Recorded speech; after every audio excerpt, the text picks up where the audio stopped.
शीशे और उसके पीछे काले कारनामे और काली करतूत करने वाला कौन? स्कूल का ही प्रिंसिपल। छात्राओं को प्रिंसिपल के पास भेजने वाला कौन? स्कूल की ही महिला टीचर। और उन्हीं काले कारनामों को उजागर करता ये 5 पन्नों का लेटर। सरकार की ओर से जो मेरे संज्ञान में आया है कि सस्पेंड कर दिया गया है, लेकिन जांच जो है वो जिला प्रशासन के स्तर पे भी चल रही है।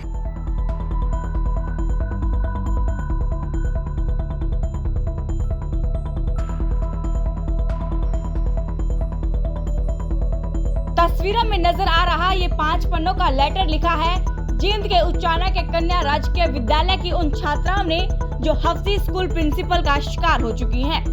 जहां स्कूल की आड़ में हफ्सी स्कूल प्रिंसिपल ना जाने कितनी लड़कियों को अपने पास बुलाता था और उनके साथ गंदी बातें और हरकतें करता था।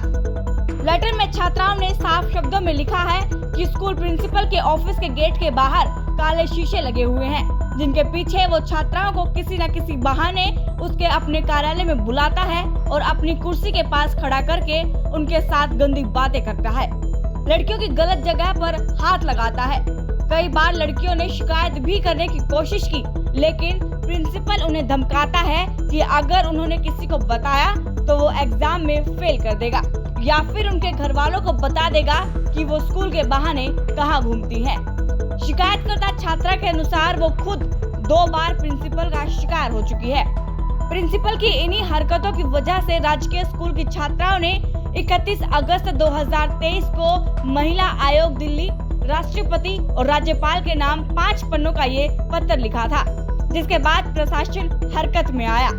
प्रशासन ने जिला शिक्षा अधिकारी की अध्यक्षता में जांच कमेटी का गठन किया। डीईओ ने छात्राओं से बात की तो प्रिंसिपल की हरकतें बताते हुए वो भी अपनी आंसू रोक नहीं पाई, लेकिन कहते हैं ना कि एक दिन तो पाप का घड़ा भर ही जाएगा। और अब जिला स्तरीय जांच कमेटी की रिपोर्ट आने के बाद स्कूल के प्रिंसिपल को सस्पेंड कर दिया गया है।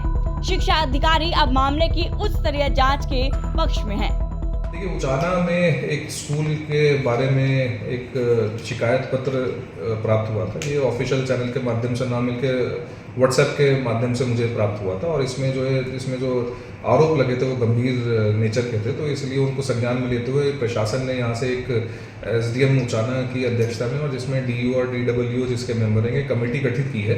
इस कमेटी का कार्य यही होगा कि एक बार जाके इसके जो भी आरोप लगे हैं इसकी सत्यता की और इसकी जांच करने हैं और उसमें वो जांच करने के बाद जैसा भी है उसमें निवारक कदम उठाने के लिए जो भी उसमें सजेस्ट करेंगे उसके अनुसार ही फिर प्रशासन की ओर या फिर अगर सरकार की तरफ से कोई कार्रवाई बनती है उसको हम पूरी तरीके से करवाएंगे। फिलहाल सस्पेंशन किया है उन्होंने? जी हाँ, सरकार की ओर से जो मेरे संज्ञान में आया है कि सस्पेंड कर दिया गया है, लेकिन जांच जो है वो जिला प्रशासन के स्तर पे भी चल रही है। सर, लड़कियों ने सर वो लेटर हमने देखा 5 पेज का है, उसमें prime minister office, president, chief justice of India का काफ़ी जन शिकायत की है। जी हाँ, उसमें एक बार ये देखने की बात है कि वो उपायुक्त को मार्क नहीं था, लेकिन क्योंकि वो सभी हायर डिग्निटरीज और सीनियर डिग्निटरीज जो है उनको मार्क था, लेकिन क्योंकि आरोप बहुत गंभीर नेचर के थे और इसमें हमारी ओर से भी प्रशासन की ओर से भी इसमें कार्रवाई की जानी बनती थी, तो इसलिए पहले ही ताकि प्रशासन को फॉर्मली चिट्ठी आने में समय लग सकता था, इसलिए व्हाट्सएप के माध्यम से जैसे आया तो उसमें कमेटी गठित करके उसमें कार्रवाई चालू कर दी गई है। तो सर, जैसे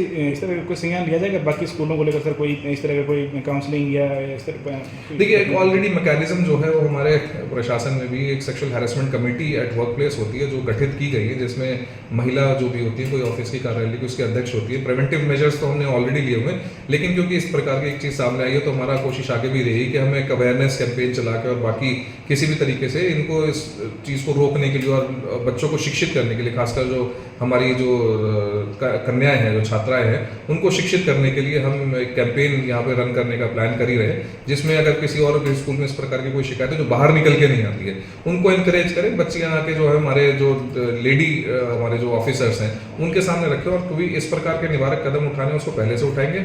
और टीचर्स भी, हमारे जो भी और मेल स्टाफ भी और कोई हमारा स्टाफ होता है स्कूल में, उन सभी को भी हम ये शिक्षित करेंगे कि इस प्रकार की किसी भी चीज़ को अंजाम ना दें जिसमें उनके लिए काफ़ी घातक सिद्ध हो सकती है। सर छात्राओं ने कहाँ कंप्लेंट आगे सबमिट करी सर? देखिए, वो कंप्लेंट तो मुझे उसमें, क्योंकि वो माननीय प्रधानमंत्री जी को ही भेजी है और ये हमारे जो हरियाणा के जो गवर्नर, ऑनरेबल गवर्नर हैं, उनको भेजी है, महामहिम राष्ट्रपति जी को ही भेजी है। तो ये कई सीनियर डिग्नेटरीज जो हैं उनको भेजी है। सिर्फ इतना ही नहीं, छात्राओं ने लेटर के जरिए आरोप लगाते हुए ये भी कहा है कि प्रिंसिपल जहां 2 स्कूलों से तबादला हो चुका है, वहां भी जांच हो कि तबादले के पीछे क्या कारण थे। छात्राओं का कहना है कि स्कूल के अधिकारियों को इस बारे में लंबे समय से पता था। कई बार लड़कियों ने शिकायत भी दी, लेकिन सभी ने प्रिंसिपल को बचाकर इस मामले को निपटा दिया, जिसके बाद अब प्रिंसिपल के साथ साथ शिक्षा विभाग के अधिकारियों पर भी गंभीर सवाल उठ रहे हैं। अब देखना होगा कि प्रशासन स्कूल प्रिंसिपल और स्टाफ के खिलाफ क्या कार्रवाई करता है। उचाना से प्रदीप चौकंद, पंजाब केसरी टीवी। हमसे जुड़े रहने के लिए हमारे YouTube चैनल को सब्सक्राइब करें और नई वीडियो की नोटिफिकेशन के लिए बेल आइकॉन को दबाएं। अगर आप ये वीडियो Facebook पर देख रहे हैं तो लाइक जरूर करें और ज्यादा से ज्यादा शेयर करें। धन्यवाद।